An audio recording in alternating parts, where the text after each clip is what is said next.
Alright, I went to good old Harbor Freight, made a couple purchases. So, I have one of these kicking around somewhere, but my shop is such a mess I can't find it. But, that's okay, because you know what I never did before, and I'm going to do this time around. See, I bought multiple of these buffing wheels. If you've never used them, they're just, here, I'll take one out real quick.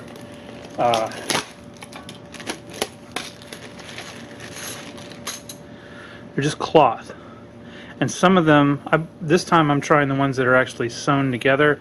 Some of them are just loose, they're just sewn in the middle and they flop on the outside. Anyway, so what I didn't pay attention to with the one that I used to own is that I used various different types. This is called Rouge, and it's an abrasive, and I would load the thing up with, I have one that's red and one that's black and one that's white, and I think there's green ones out there. So what you should do is only use one type of rouge with each wheel. So I'm going to try to keep these stored, with the appropriate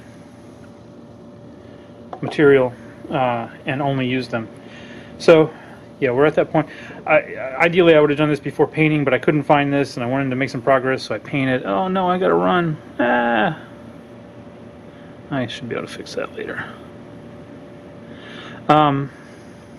Yeah, so anyway, it's just one of those things where I wanted to do something, the paint was available, the wheels were not, so I painted. Looks pretty good, huh? Except for my run. But anyway, so much better than what it used to look like. It used to pretty much look like, well, here, you want to see what it used to look like? Here's what it used to look like.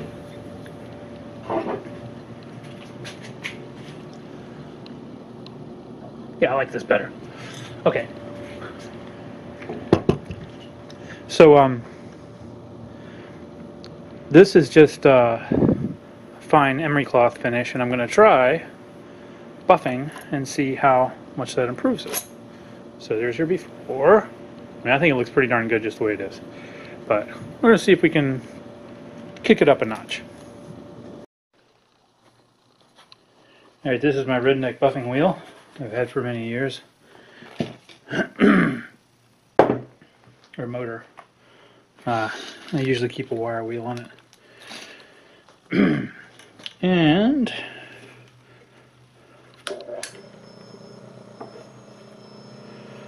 the way you use it is you just charge it up.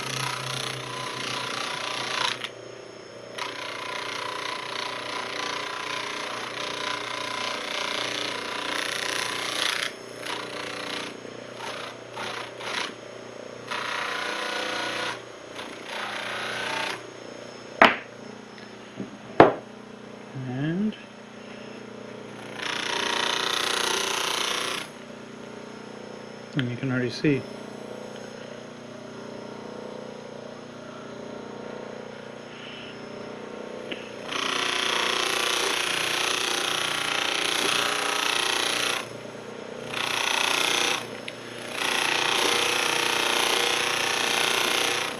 When one of these wheels is brand new, it throws a whole lot of stuff all over the place. Eventually that all works itself out.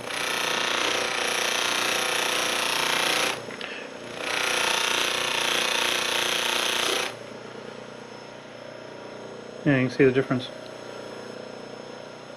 And the longer you work on it, probably the better you can make it look. I'm not going to work on it but so long.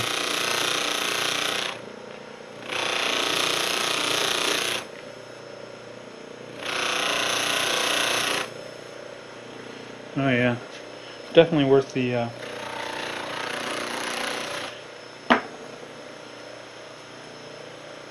worth hitting it just a little bit at least. Yes, you can see I'm hitting it on this side, so shiny, not so shiny, shiny, not so shiny.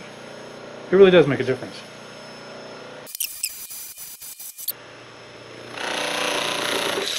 Ah!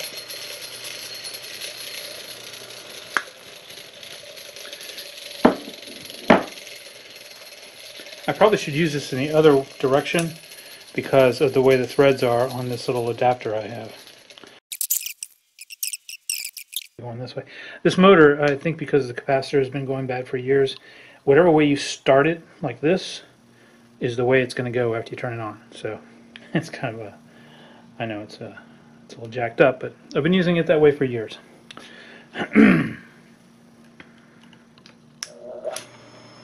Yeah.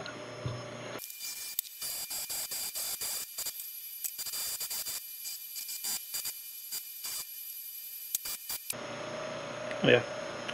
Worth the time.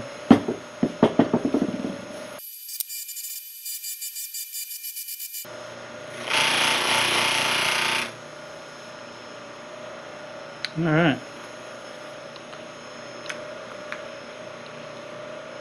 Oh, wait a second. And the next item.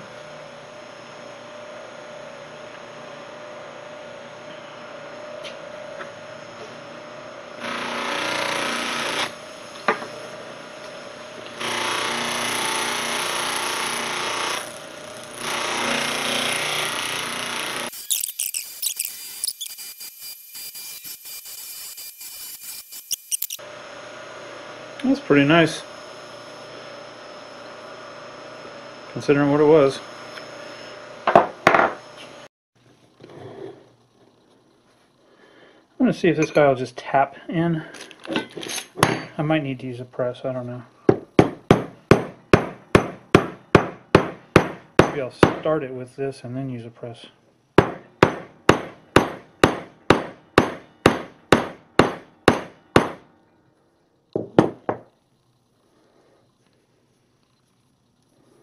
What do you think? Should I press it? I'm worried that the press would be even more likely to just bend it than just doing this.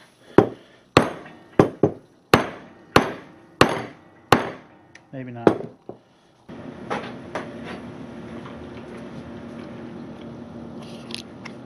All right. I've got a little Dake #1 arbor press off to the side, and I just used that real quick, and it went right in there, no problem. It's a very small, one of those ones about this tall. I didn't feel like setting the camera up over there to show that, but it just pressed it right in there, no problem. Wouldn't it be funny if I got it in there backwards, but I didn't.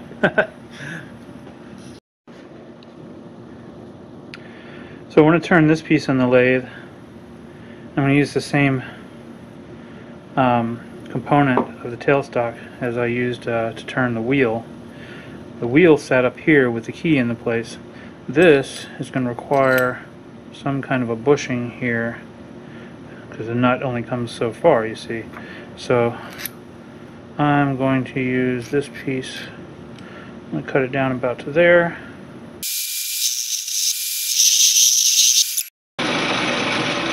Well, it worked out just fine. Just to keep abrasives off my ways. I'll still sand it even though I do that. Whoops, wrong way.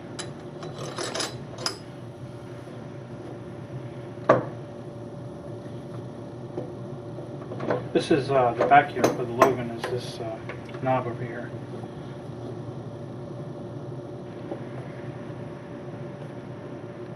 You see that? Yeah.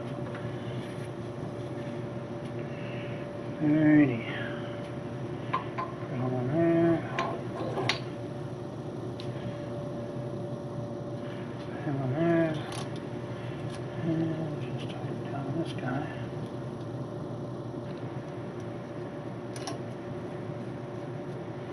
And hopefully, I know, hope is not a plan, right?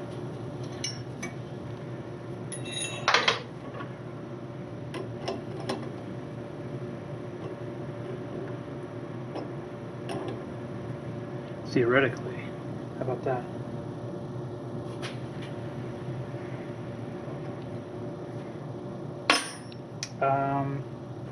Something, I failed to account for something here because that is not working. Alright, that's what I went with. It's probably going to be slightly off center. I just basically eyeballed it.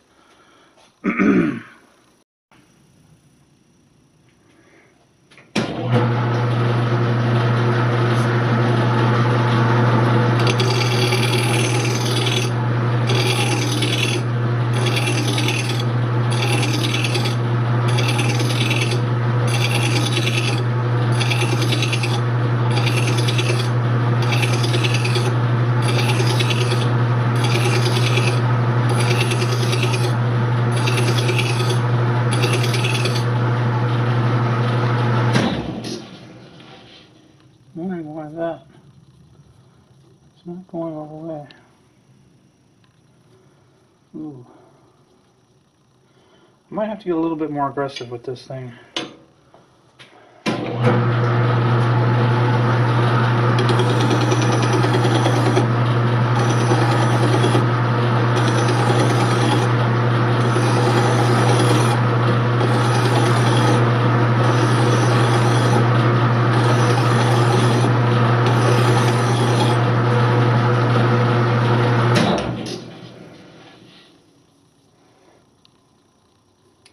Wow, these things go a lot deeper than I thought they did. These marks from somebody using a pair of, I don't know, freaking pipe wrench. What do you think they use there? Yeesh. That's kind of upsetting.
Alright, looks a lot better.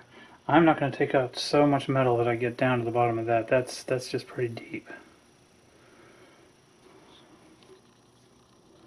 I'm just going to have to live with a little bit of that. And for this edge, what I will do is I'll put it maybe in my 3-jaw over there. Maybe wrap some tape around the threads. Put it gently in the 3-jaw and just try to work this face. Alright, maybe I'll go a little bit further, but I don't know. I don't think I want to go all the way.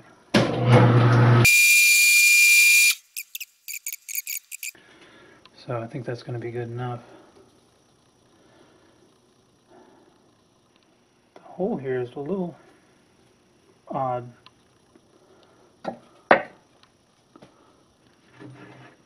I'm not sure, was it designed for a round originally? I'm thinking I might put it up in the middle and run a round fluted end mill into there. Try to clean that up a little bit.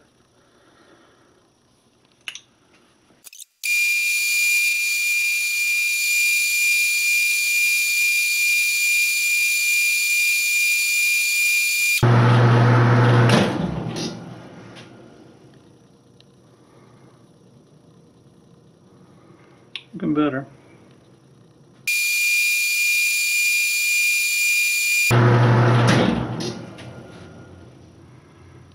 Yeah, it's looking pretty good. It's a whole lot better than it did.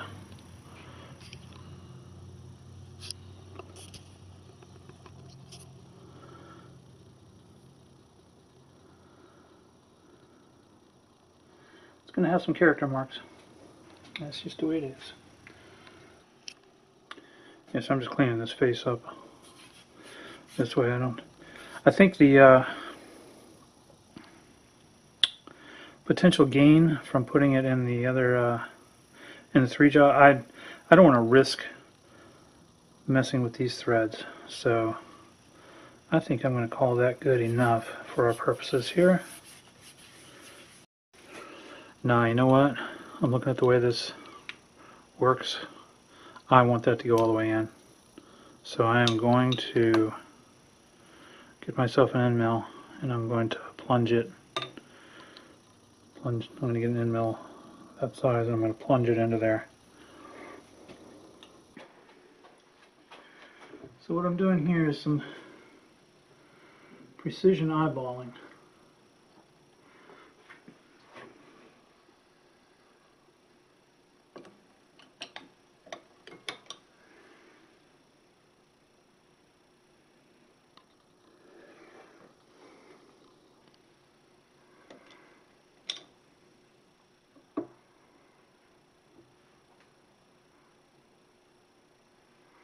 I believe that's as good as I'm going to get it.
Yeah, I think I found the original hole.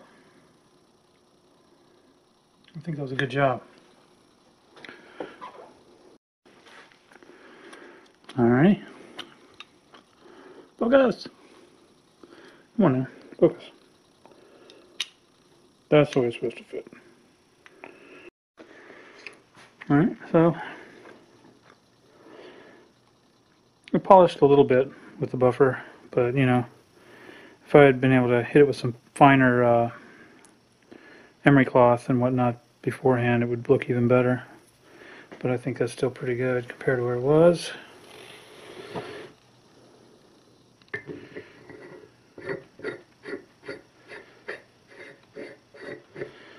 So it's about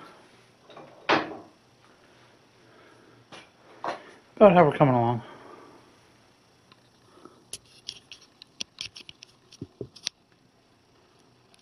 Oops, I can't see that. Doop! See the mess I have to move around every time I want to do anything. All this junk over here was on top of the mill. So, yeah, coming along. I'll be happy to use that. Getting kind of excited. I got some paint cleanup to do here. So while I had the buffer out, I thought I would just start seeing how well it would take off the stuff on the closer. See how bad it is. Looks like it'll clean up nicely. So that'll be a fun half hour or hour.